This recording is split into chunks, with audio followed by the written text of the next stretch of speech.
Everyone. आता आज आपण पॉईंट बघणार आहे तो आहे cryptography. Okay, so the cryptography is a process through which messages are altered so that their meaning is hidden from adversaries who might intercept them. Okay, so the cryptography, it is a process of, आपण simple word मध्ये म्हणू शकतो की cryptography it is a process of converting plain text into cipher text. Okay, so ह्या प्रोसेसला म्हणलं जातं cryptography. Okay, तेच काय करतोय की ह्याच्यामध्ये काय केलं जातं की जो काय तुमचा ओरिजिनल मेसेज आहे तो ओरिजिनल मेसेज तुमचा अल्टर केला जातो, म्हणजे चेंज केला जातो आणि अशा हिडन फॉर्मॅटमध्ये म्हणजे वेगवेगळ्या सिम्बॉलिक फॉर्मॅटमध्ये त्याला तो चेंज केला जातो, जेणेकरून तो काय असणार आहे हा कुणालाही तो इझिली रीड करता येत नाही. ओके, सो आपण बघितले तर की आता क्रिप्टोग्राफीमध्ये 2 टेक्निक्स आहेत, एन्क्रिप्शन आणि डिक्रिप्शन. एन्क्रिप्शन काय करते की प्लेन टेक्स्टचं कन्वर्जन काय करते सायफर टेक्स्टमध्ये करायचं काम करते. सायफर टेक्स्ट म्हणजेच काय तर अनरीडेबल टेक्स्ट. ओके, म्हणजे फॉर एक्झाम्पल सपोज मी इथे एखादा मेसेज पाठवला असेल तर त्या मेसेजचं कन्वर्जन तो कसा करणार आहे, ह्या वेगवेगळ्या सिम्बॉलिक किंवा अनरीडेबल फॉर्मॅटमध्ये करणार आहे, जे काही इझिली मी रीड करू शकत नाही, थर्ड पार्टी त्याला इझिली रीड करता येणार नाही. ओके, तर ह्याला म्हणतात एन्क्रिप्शन. ओके, आता हे एन्क्रिप्शन करायची का गरज आहे, आता आपण जे बघितलं की वेगवेगळे थ्रेड्स आहेत, तर थ्रेड्समुळे काय होतं की जे आपण तर प्रायव्हसी वगैरे ही काही मेंटेन केली जात नाही, किंवा जे आपण इंटरनेटच्या थ्रू आपण जे काही आपण ट्रान्झॅक्शन्स करणार आहे त्याच्यामध्ये आपण काय करतो, आपला सगळा प्रायव्हेट डेटा आपण काय करतो स्टोअर करून ठेवतो. अशा वेळेला काय होतं की तो प्रायव्हेट डेटा दुसरा कोणतं यूज केला न गेला पाहिजे, किंवा माझं काय तर इम्पॉर्टंट डॉक्युमेंट्स असेल जे मी काय करते की सपोज ए हा बीला काहीतरी इम्पॉर्टंट डॉक्युमेंट सेंड करत असेल तर तो secure data as it is बीपर्यंत पोहोचला पाहिजे. आणि ते तसं न करता सपोज एखादा हॅकर काय करू शकतो की ती इन्फॉर्मेशन स्टोलन करून घेऊ शकतो आणि त्याचा मिसयूज करू शकतो. असं न करता तो त्याला काय करणार आहे की तीच सेम इन्फॉर्मेशन एन्क्रिप्टेड फॉर्मॅटमध्ये करणार आहे आणि नंतर तो बीला सेंड करणार आहे. आणि जरी हॅकरनं ती इन्फॉर्मेशन हॅक जरी केली तरी तो इझिली ती इन्फॉर्मेशन रीड करू शकत नाही. ओके, आणि ह्याच प्रोसेसला म्हणतात encryption. Next is a decryption. Decryption म्हणजेच काय असणार आहे, पुन्हा reverse, that is a cipher टेक्स्टचं कन्वर्जन तो प्लेन टेक्स्टमध्ये करणार आहे. म्हणजेच काय करत आहे, अनरिडेबल फॉर्मॅटचं कन्वर्जन रिडेबल फॉर्मॅटमध्ये करणार, ह्याला म्हणतात decryption. So the encryption and decryption it is nothing but a cryptography. Cryptography म्हणजेच काय करतोय, कन्वर्टिंग करतोय मेसेजेसचं, किंवा मेसेज तुम्ही अल्टर करायचं काम करता, याला आपण म्हणतो cryptography. So the plain text म्हणजेच आपण म्हणतोय की मेसेज रिडेबल बाय एनीवन, कुणी पण तो मेसेज तो रीड करू शकते. आणि सायफर टेक्स्ट म्हणजेच काय, it is a plain text that has been modified to protect its secrecy. Okay, म्हणजे त्याची सिक्रेट आहे, जे सिक्रेट ते त्याचं इम्पॉर्टंट आहे, सिक्युरिटी त्याची मेंटेन करायसाठी त्या प्लेन टेक्स्टचं कन्वर्जन ते सायफर टेक्स्टमध्ये केलं जातं. So the encryption converts the plain text to cipher text, whereas decryption converts the cipher text to plain text. आता नेक्स्ट बघायचं आपल्याला क्रिप्टोग्राफीमुळे आपल्याला काय काय अचीव्ह करता येतं. Okay, so the first one is a confidentiality. Okay, so the only authorised person can access the information. आता क्रिप्टोग्राफीमुळे काय होतं, फर्स्ट आपण त्याला ॲडव्हान्टेज पण म्हणू शकतो, किंवा जे आपण म्हणतो की क्रिप्टोग्राफीमुळे होणारे बेनिफिट्स. तर first one is a confidentiality, म्हणजे आपला जो काय डेटा आहे तो डेटा काय असतो तो ऑथोराइज्ड पर्सनच त्याला ॲक्सेस करू शकतो. म्हणजे फॉर एक्झाम्पल मला एखादा पर्टिक्युलर सिक्युअर मेसेज मला काय करायचं, एखाद्या व्यक्तीला मला पाठवायचं असेल. ओके, जरी हॅकरने ती इन्फॉर्मेशन हॅक जरी केली तरी तो इझिली ते रीड करू शकत नाहीये. म्हणजेच काय झालं की ऑथोराइज्डच पर्सन त्याला फक्त तो इन्फॉर्मेशन ती ॲक्सेस करू शकतोय. नेक्स्ट म्हणजे इंटिग्रिटी. इंटिग्रिटीमध्ये काय होतं की information that was sent is what was received. Okay, म्हणजेच काय होतं, सपोज काय केलं जातं की सपोज ए हा बीला काहीतरी इन्फॉर्मेशन सेंड करतोय. काय होतं, हॅकर्स काय करतो, ती इन्फॉर्मेशन स्टोलन करून घेतो आणि त्याच्यामध्ये चेंजेस करतो आणि नंतर ती इन्फॉर्मेशन करतो बीला पाठवतो. म्हणजे फॉर एक्झाम्पल आपण कन्सिडर करूया की मला एखादा सपोज माझी एखादी प्रायव्हेट फॉर्म्युला कुठला तरी असेल, सपोज माझ्या कंपनीचा एखादा प्रायव्हेट फॉर्म्युला आहे आणि त्याच्यामध्ये काहीतरी समजा जे काय तुमची नंबरिंग असेल ते नंबरिंगचं समजा प्रपोर्शन चेंज केलं. ओके, आणि ते चेंज करून म्हणजे हॅकर काय करेल, मी सपोज 90% पाठवून दिला असेल. ओके, समजा एखाद्या टेक्स्टमध्ये असेल 90% पाठवलेलं नंबरिंग. ओके. तर तो काय करतो, हॅकर काय करणार आहे, घेणार आहे ती इन्फॉर्मेशन 90च्या ऐवजी 20 करेल. ओके. आणि ती इन्फॉर्मेशन काय करेल, बीला सेंड करेल. आणि बी काय करणार आहे, त्याला माहिती नसेल, तो त्याला माहिती काय ए कडूनच मेसेज आलाय, त्यामुळे तो त्याच वेळेनं अप्लाय करू शकतो. म्हणजे काय होणार आहे, त्या पर्टिक्युलर बीला पण डॅमेज होणार आहे त्या पर्टिक्युलर त्या गोष्टीपासून. म्हणजे काय करतो की information that was sent is what was received. Next one is authentication. हिच्यामुळे अथॉरिटी म्हणजे आपण म्हणू शकतो की गॅरंटी आहे की हा ओरिजिनल कडनंच मेसेज आपल्याला मिळाला, जी गॅरंटी तिथं प्रोव्हाइड केली जाते. आणि लास्ट वन इज नॉन रिप्रोडायझेशन. त्याला कोणीही त्याला डिनाय करू शकत नाही. ओके. सो ह्या 4 ज्या आहेत, ह्या 4 गोष्टी आपण थ्रू क्रिप्टोग्राफी आपण अचीव्ह करू शकतो. आणि त्या कुठल्या आहे, confidentiality, integrity, authentication and non repudiation. Next one, types of cryptography. क्रिप्टोग्राफीचे 2 टाइप्स पडतात. ते आहेत प्रायव्हेट की क्रिप्टोग्राफी आणि next one is public key cryptography. आता प्रायव्हेट की म्हणजे काय, पब्लिक की म्हणजे काय, आता हे आपण बघूया. तर फर्स्ट टाइप बघतोय प्रायव्हेट की क्रिप्टोग्राफी. आता ह्याच्यामध्ये काय असतं की सेंडर म्हणजेच काय, मेसेज पाठवणारा. ओके. आणि रिसिव्हर म्हणजेच काय, तर पर्टिक्युलर मेसेज किंवा डॉक्युमेंट रिसिव्ह करणारा. त्याच्यामध्ये काय असतं की सेंडर आणि रिसिव्हर दोघांना सुद्धा ती सिक्रेट प्रायव्हेट की माहिती असते. ओके.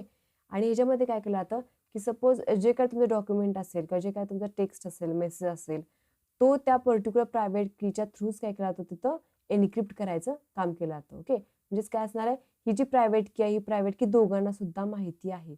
आणि त्या कीच्या थ्रू प्लेन टेक्स्टचं कन्व्हर्जन ते सायफर टेक्स्टमध्ये केलं जातं. त्याला ते एन्क्रिप्शन अल्गोरिदम यूज करतील. त्यामुळे एन्क्रिप्ट करताना ती प्रायव्हेट की यूज करणाऱ्या ती की सेंडर आणि रिसिव्हर दोघांना सुद्धा माहिती असते त्याच्यामध्ये. हे काय झालं, private key cryptography. Same way काय असणार आहे, म्हणजे फॉर एक्झाम्पल सेंडर काय करतोय, हा सपोज काय तर क्रेडिट कार्ड नंबर पाठवायचा असेल. ओके. तर ह्या क्रेडिट कार्डवरती काय करणार आहे, प्रायव्हेट की अप्लाय करणार आहे, अल्गोरिदम अप्लाय करणार आहे. आणि त्याचं कन्व्हर्जन तो काय करणार आहे, सायफर टेक्स्टमध्ये करणार आहे. तो मेसेज कुणाकडे गेला, तुमच्या रिसिव्हरकडे गेला. तर रिसिव्हर काय करतो, आलेल्या सायफर टेक्स्टवरती आता हे मिळाले कोणाला, रिसिव्हरला मिळाले. तर तो काय करणार आहे, मिळालेल्या मेसेजवरती त्याला जी माहिती आहे कॉमन, जी सेंडर आणि रिसिव्हरची दोघांची सेम प्रायव्हेट की आहे, ती त्याला माहिती आहे दोघांना, तीच की त्याच्यावरती परत अप्लाय करतो आणि पुन्हा तो डिक्रिप्ट करायचं काम करतो. म्हणजेच काय, ओरिजिनल मेसेज त्याला तो पुन्हा मिळतो. म्हणजेच काय करतो, एन्क्रिप्शन करताना किंवा डिक्रिप्शन करताना प्रायव्हेट कीचा यूज केला जातो, जी दोघांनाही माहिती आहे. ह्यालाच म्हणतात प्रायव्हेट की क्रिप्टोग्राफी. ओके. आता नेक्स्ट आपण बघतोय पब्लिक की क्रिप्टोग्राफी. आता पब्लिक की क्रिप्टोग्राफीमध्ये काय असतं, तर जसं आपण मगाशी बघितलं की प्रायव्हेट की क्रिप्टोग्राफीमध्ये एकच की यूज केली जाते मेसेज एन्क्रिप्ट करायला, मेसेज डिक्रिप्ट करायला. तर पब्लिक की क्रिप्टोग्राफीमध्ये 2 सेपरेट कीज यूज केल्या जातात त्या for encryption and decryption of data. आणि ह्याच्यामध्ये काय असतं, तर पब्लिक की आणि प्रायव्हेट की असे 2 कीज त्या ठिकाणी यूज केल्या जातात. पब्लिक की आहे ही सगळ्यांना माहिती असते. Okay. So the public key shared with other person, other कुठल्या पर्सनला ती माहिती असणार आहे. But private key is only known to the person who decrypt the data. म्हणजेच काय, पब्लिक की सगळ्यांना माहिती आहे, पण प्रायव्हेट की फक्त जो मेसेज डिक्रिप्ट करणार आहे, म्हणजेच कोण, रिसिव्हर, त्या रिसिव्हरला फक्त काय असते, त्याची प्रायव्हेट की माहिती असते. त्यामुळे ह्याच्यामध्ये काय आहे बघा की सो द पब्लिक की नो टू एव्हरीवन, पब्लिक की दोघांना सुद्धा माहिती असणार आहे. ते प्लेन टेक्स्ट असणार आहे, तो काय करतो, जी सगळ्यांना माहिती आहे त्या टेक्स्टने काय करणार आहे, मेसेज एन्क्रिप्ट करायचं काम करणार आहे आणि तो पाठवून देणार आहे. आणि एकदा जेव्हा ती मेसेज येतो, तेव्हा तो काय करतो की रिसिव्हर काय करतो, त्याला माहिती असलेल्या प्रायव्हेट कीने काय करणार आहे, okay, which is known only to recipient, जे फक्त त्यालाच माहिती आहे, त्या कीने त्याला डिक्रिप्ट करायचं काम करतो आणि त्याचं कन्व्हर्जन तो प्लेन टेक्स्टमध्ये करतो. आता ह्याच्यामध्ये काय असतं की जेव्हा आपण 2 कीज यूज करतो त्यावेळेला, पब्लिक की आणि प्रायव्हेट की, तर ह्या 2 कीजमध्ये हे जे आहे पब्लिक की प्रायव्हेट की, ह्याचं कॉम्बिनेशन एकच अवेलेबल असतं. ओके. असं नाही आहे की सपोज मी 3-5, ओके, तर 3 आणि 5नच ती एन्क्रिप्ट किंवा डिक्रिप्ट केली जाणार आहे त्या ठिकाणी. सपोज 3ने जर जो पर्टिक्युलर तुमचा मेसेज एन्क्रिप्ट केला आणि 3 आणि 5 ही जर की असेल, तर 5नच तो मेसेज तुमचा डिक्रिप्ट केला जाणार आहे. ओके. सो हे जे कॉम्बिनेशन आहे एकच अवेलेबल असतं. असं नाही आहे की 3ला तुम्ही 7 घेताय, 3ला तुम्ही 9 घेताय. ओके. हे ॲज अ एक्झाम्पल मी तुम्हाला सांगते. ओके. सो हे जे कॉम्बिनेशन आहे, हे कॉम्बिनेशन ते ऑलरेडी जे आपण म्हणतो अल्गोरिदमच्या पद्धतीने डिसाईड केलं असतं. ओके. ते तयार केलं जातं. आणि त्यामुळे ते आपण जे म्हणतो की पब्लिक आणि प्रायव्हेट की आपण ज्याला 2 की यूज करतो, ज्याला आपण म्हणतोय पब्लिक की क्रिप्टोग्राफी, त्यावेळेला मेसेज एन्क्रिप्ट करताना पब्लिक कीचा यूज केला जातो आणि मेसेज डिक्रिप्ट करताना प्रायव्हेट कीचा यूज केला जातो. तसं प्रायव्हेट कीमध्ये काय, दोन्ही वेळेला काय करतात, तुमचं प्रायव्हेट कीचा यूज केला जातो या ठिकाणी. ओके, त्याला म्हणतात public key cryptography. So next आपल्याला बघायचं आहे एन्क्रिप्शन. आपण मगाशी जसं बघितलंय की encryption it is nothing but it is a process of converting plain text into cipher text. Plain टेक्स्टचं सायफर टेक्स्टमध्ये कन्वर्ट करणं यालाच काय म्हणतो आपण, एन्क्रिप्शन म्हणतो. आणि एन्क्रिप्शन हे का गरजेचं आहे, कारण कुठल्याही 2 कंपनीमध्ये किंवा कुठल्याही 2 पार्टीमध्ये जेव्हा डेटा एक्सचेंज केला जातो किंवा जे एखादा सिक्रेट डेटा एक्सचेंज करतो, सेन्सिटिव्ह इन्फॉर्मेशन एक्सचेंज केलं जाते, अशा वेळेला त्या इन्फॉर्मेशनचा मिसयूज होऊ नये किंवा त्या इन्फॉर्मेशनमध्ये काही चेंजेस होऊ नये, अल्टरेशन होऊ नये, अशासाठी आपल्या पूर्ण डेटाला सिक्युरिटी प्रोव्हाइड करण्यासाठी आपण एन्क्रिप्शन टेक्निक यूज करतो. त्यामुळे इथं कुठलाही ज्याला आपण म्हणतो, आणि हे काय करणार आहे, तुमचा मिनिंगफुल वेनं काय करतो, एन्क्रिप्ट किंवा डिक्रिप्ट करायचं काम करतो त्या ठिकाणी. त्यामुळे ही जी आहे, हे एन्क्रिप्शन ही प्रोसेस आहे, ही प्रोसेस तुमच्या ई कॉमर्सला सिक्युरिटी प्रोव्हाइड करायचं काम करते. नेक्स्ट आपल्याला बघायचं आहे ते आहे तुमचे डिजिटल सिग्नेचर. आता नेक्स्ट आपण बघतोय ते आहे डिजिटल सिग्नेचर. आता डिजिटल सिग्नेचर म्हणजे त्याला आपण म्हणू शकतो electronic signature. Okay, and it is used it can be use to authenticate the identity of sender of message or signer of document. आता ह्याच्यामध्ये काय असणार की डिजिटल सिग्नेचर म्हणजेच काय की जसं आपण म्हणतो की एखाद्या डॉक्युमेंटवर साईन केली मीन्स काय झालं, त्याच्यासाठी तुम्ही ते अथॉरिटी प्रोव्हाइड केली. ओके, सेम वे इथे काय असणार आहे की तुम्ही ज्याला ऑनलाईन जे काही ट्रान्झॅक्शन परफॉर्म करता किंवा ऑनलाईन तुम्ही जे डॉक्युमेंट्स तुम्ही एक्सचेंज करता, त्यावेळेला ते डॉक्युमेंट त्या पर्टिक्युलर व्हॅलिड ओरिजिनेटर किंवा व्हॅलिड सेंडरकडनंच आलेलं आहे का नाही आहे, हे ऑथेंटिकेट करणं किंवा हे व्हेरीफाय करणं, ह्यासाठी आपण काय करतो, डिजिटल सिग्नेचरचा यूज केला जातो. त्यामुळे काय असणार आहे, जशी आपण नॉर्मल साईन करतो त्यावेळेला सेम इथं काय असणार तुमचं, की इथं साईनच्या ऐवजी आपण काय करतो, इथं डिजिटल सिग्नेचर तुम्हाला प्रोव्हाइड केलं जाते. आणि डिजिटल सिग्नेचर म्हणजेच काय असणार आहे की it is a computer data compilation to any symbol or series of symbol. म्हणजे काय करतं तुमचं केलं ना की कम्प्युटर काय करतो, त्या तुमच्या सिग्नेचरचं सेम एखाद्या वेगवेगळ्या सिम्बॉलिक फॉर्मॅटमध्ये त्याला कन्वर्ट करायचं काम करतो.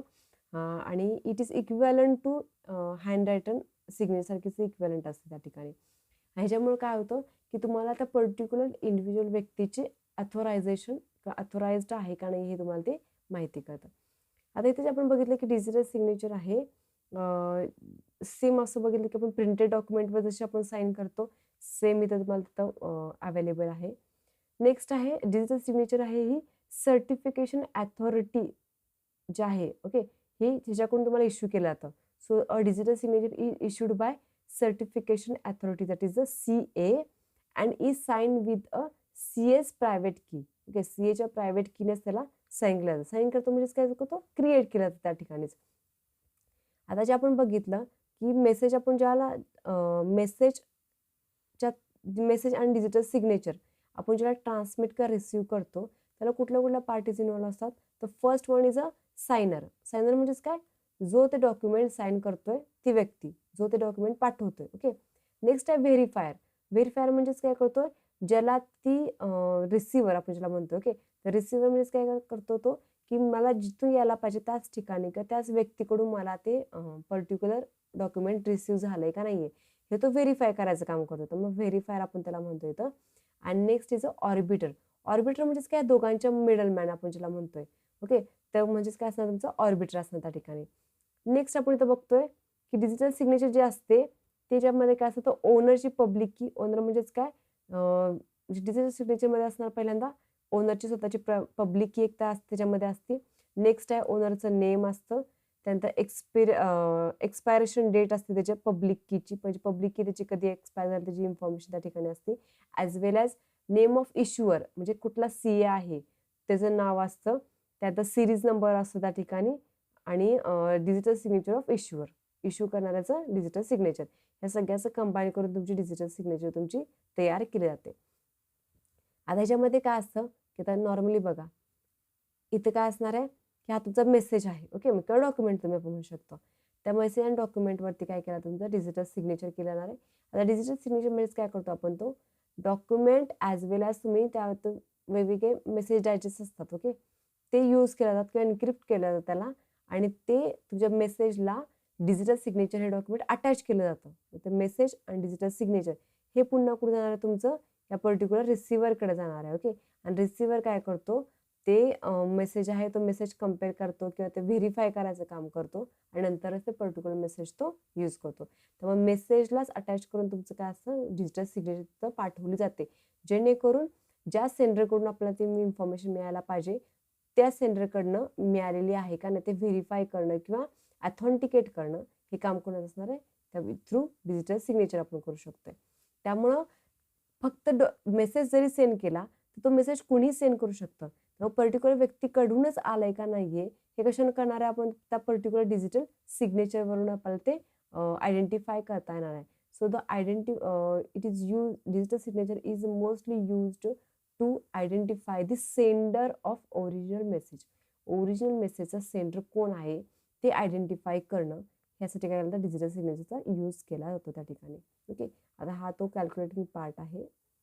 नेक्स्ट आपल्याला बघायचा आहे ते आहे म्हणजे cyber crimes. The next part is a cyber crime. आता सायबर क्राईम म्हणजेच काय it is a flip side of cyber security okay.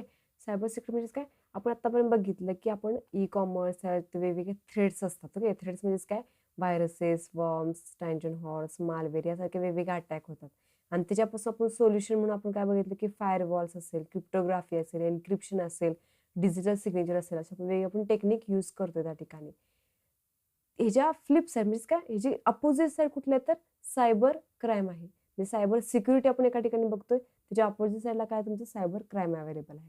आता सायबर क्राईम म्हणजेच काय जे क्राईम कम्प्युटरच्या थ्रू केले जातात त्याला काय म्हणतो आपण सायबर क्राईम. त्यामुळे सायबर क्राईमचा मेन जो म्हणतो आपण की इन्स्ट्रुमेंट काय तर कम्प्युटरचाच यूज करून किंवा इंटरनेटचा यूज करून एखादं क्राईम केलं जातं त्यालाच आपण काय म्हणणार आहे सायबर क्राईम येतं. So the it is a activity which carried out using the कम्प्युटरचा यूज करून किंवा इंटरनेटचा यूज करून जी ॲक्टिव्हिटी कॅरी केली जाते आणि त्या ॲक्टिव्हिटीच्या थ्रू जी तुमची इलिगल ॲक्टिव्हिटी आहे आणि ती ॲक्टिव्हिटी काय करते डॅमेज करायचं काम करते त्यालाच आपण काय म्हणणार आहे सायबर क्राईम म्हणणार आहे. So the cyber crime is a criminal activity that either target और युजेस अ कम्प्युटर और कम्प्युटर नेटवर्क और कम्प्युटर डिव्हायसेस. म्हणजे कम्प्युटरला टार्गेट करेल किंवा कम्प्युटरचा यूज करून काय करणार आहे दुसऱ्याला टार्गेट करायचं काम करणार आहे त्यालाच काय म्हणतो cyber crime. So cyber crime is committed by the cyber crime कोणाकडून केला तर हॅकर्स जे आपण म्हणतो okay who want to make a money ज्याला पैसे कमवायचे आहेत किंवा cyber crime is also carried out by organisation or individual. हिचं सायबर क्राईम्स म्हणजे यूज म्हणजे सायबर क्राईम तर क्रिएट केला जातो त्या ठिकाणी. आता ही जे आहे जे आपण म्हणतो की cyber crime is aim to damage a computer for reason other than profit.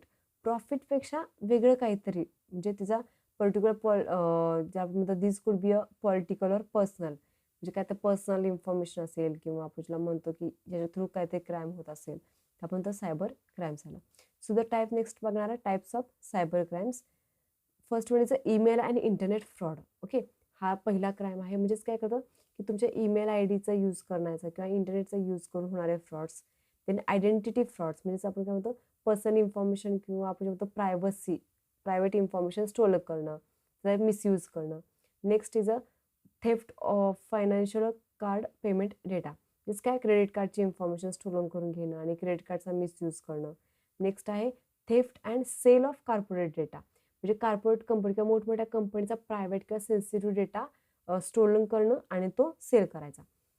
Sale कोणाला करायचा त्याच्या अपोजिट जे असेल त्यांच्या ते किंवा कॉम्प्युटर आपण ज्याला म्हणतो त्यांना तो सेल करणं हे सुद्धा काय असं सायबर क्राईमच्या टाईप्समध्ये झाला.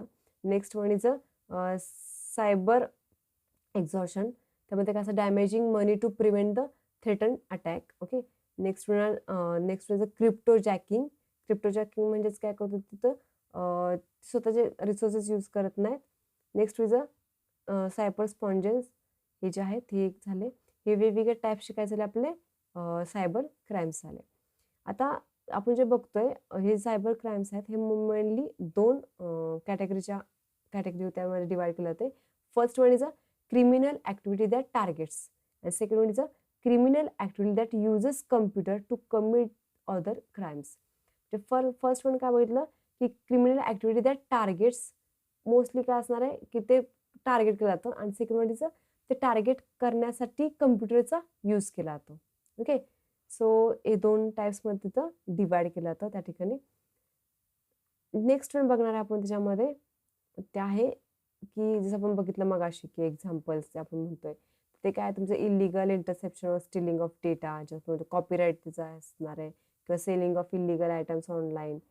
हे सगळे या टाईपचे काय झाले तुमचे एक्झाम्पल्स झाले. नेक्स्ट आपण बघणार आहे जे आपण बघतोय ते जे आपण अटॅक बघतो की ते कुठं कुठं झालेलं आहे ते अटॅक्स त्यांनी इथं डिस्प्ले केलेले आहेत. ओके, आणि ह्या टाईपचे म्हणजे कुठला डॅनियल ऑफ सर्व्हिस अटॅक त्या ठिकाणी असेल किंवा डिस्ट्रीब्युटेड अटॅक त्या ठिकाणी असेल, यासारखे अटॅक्स इथं केले जातात. आता एवढं सगळं बघितलं की थ्रू कम्प्युटरच्या थ्रू क्राईम केले जातात किंवा इन्फॉर्मेशन स्टोलन केली जाते, इन्फॉर्मेशन तुमची हॅक करून दुसऱ्या कोणाला तरी ती सेल केली जाते. ओके, आता हे सगळं करण्यापासून आपण कसं प्रोटेक्ट करू शकतो स्वतःला. ओके, त्यासाठी फर्स्ट वन आहे keep software and operating system updated. म्हणजेच काय असणार आहे तुमची नेहमी कम्प्युटर सिस्टम अपडेटेड राहा. म्हणजेच काय आपण म्हणतोय की अँटीव्हायरस असेल किंवा अशासारख्या वेगवेगळे प्रोटेक्ट केलं गेलं पाहिजे. Use antivirus software. ओके, आणि it is also in updated format. Use strong passwords. Okay, म्हणजेच काय पासवर्ड घालताना सुद्धा तो इझिली हॅक करता येणार नाही असा पासवर्ड तिथं आपल्याला घातला पाहिजे. Next is never open attachment in spam emails. Okay, spam email जे असतील त्याचे कुठली अटॅचमेंट ओपन करू नका. Do not click on link in spam mails. कुठल्याही अनयुज्युअल लिंक ईमेलवरती ह्याच्यावरती क्लिक करू नका किंवा अनट्रस्टेड वेबसाईटवरती क्लिक करू नका. नेक्स्ट आहे do not give out personal information unless secure. जोपर्यंत तुम्हाला सिक्युरिटी वाटत नाहीये, सिक्युअर वाटत नाही तोपर्यंत कुठलेही तुमचे पर्सनल डेटा किंवा प्रायव्हेट डेटा तुम्ही इथं देऊ नका कुणालाही. ओके, नेक्स्ट वन आहे contact companies direct about the suspicion request. Okay, म्हणजे काय काय असं येतं बघा, मेसेज येतात की तुम्ही एवढे पैसे जिंकलात तर तुम्ही तुमच्या ह्या अकाउंट नंबरवरती एवढे पैसे जमा करायचे, तर तुमचा अकाउंट नंबर पाठवून द्या किंवा तुम्ही एवढे जिंकला आहात तुमचा अकाउंट नंबर पाठवून द्या. अशा वेळेला काय असं की पर्टिक्युलर त्या कंपनीलाच डायरेक्टली कॉन्टॅक्ट करावा. ओके, नेक्स्ट वन इज आहे be mindful of which website URL you visit. Okay, आणि आपण जे काही वेबसाईट ओपन करतोय किंवा आपण जिथं आपण सर्फिंग करतोय अशा वेळेला त्या वेबसाईट बघा कुठल्या टाईपच्या वेबसाईटवरती आपण नक्की सर्फिंग करतोय ते. ओके, नेक्स्ट आहे keep and I on your bank statement. कारण मोस्टली काय होतं की लोकांचं काय होतं की पैसे काढून घेतले किंवा अकाउंट नंबर दिल्यानंतर सगळे पैसे काढून घेतले, असे वेगवेगळे केसेस जास्त केले जातात आणि ह्या केसेस तुमच्या थ्रू सायबर क्राईमच्या अंडर येतात. ओके, त्यामुळं तुमच्या पूर्ण बँक स्टेटमेंटवरती किंवा जे काय बँकेत रिलेटेड जेवढे काय तुमचे डॉक्युमेंट्स आहे हे डॉक्युमेंट्स तुमचं नेहमी सेफ ठेवा. आणि जोपर्यंत बँकेकडून काय तुम्हाला इन्फॉर्मेशन येत नाही तोपर्यंत ती कुणालाही तुम्ही इन्फॉर्मेशन देऊ नका डायरेक्टली. ओके, हे काय तुमचे बेसिक वे आहे की तुम्ही ह्याच्यानुसार तुम्ही सायबर क्राईमपासून तुम्ही तिथं सेफ राहू शकता. ओके, सो आपण सायबर आता बघितलं तो पॉईंट कुठला सायबर क्राईम्स. त्यामुळे आता नाव डेज कसं आहे तुमचं की मोस्ट म्हणजे असं लोक ई-कॉमर्स यूज करतात. म्हणजेच काय करतो ऑनलाईन बाईंग अँड सेलिंग हे केलं जातं. त्यामुळं प्रत्येक ह्याच्यामध्ये आपण ज्यामध्ये पोलीस स्टेशनमध्ये एक सेपरेट ना सायबर सेलचं सेपरेट डिपार्टमेंट असतं त्या ठिकाणी आणि ते डिपार्टमेंट काय करतं सगळ्यांवरती वॉच ठेवायचं काम करतं. मग एखादा कम्प्युटरच्या थ्रू एखादा क्राईम केला गेला असेल जर आपण म्हणतो सायबर क्राईम, तर इझिली ती सायबर सेलचं डिपार्टमेंट असतं ते डिपार्टमेंट काय करतं त्याच्यावरती वॉच करतं किंवा त्याच्यावरती ॲक्शन घेतं. ओके, सो हे आता आपण बघितले आजचा जो चॅप्टर आहे त्या चॅप्टरमध्ये आपण बघितलं की ई-कॉमर्स सिक्युरिटी म्हणजे काय, ई-कॉमर्स सिक्युरिटीचे थ्रेड्स काय काय आहेत ते आपण बघितलेले आहेत आणि त्या थ्रेड्सवरती सोल्युशन्स काय जसं आपण बघितलं फायरवॉल असेल, एन्क्रिप्शन, क्रिप्टोग्राफी, हे तिचे डिजिटल सिग्नेचर हे तिचे काय झाले त्याच्यावरती तुमचे सोल्युशन झाले. आणि सायबर क्राईम हा एक आपण टॉपिक बघितला. सो इथं आपण इथं आपला तिसरा चॅप्टर संपला आहे. थँक्यू.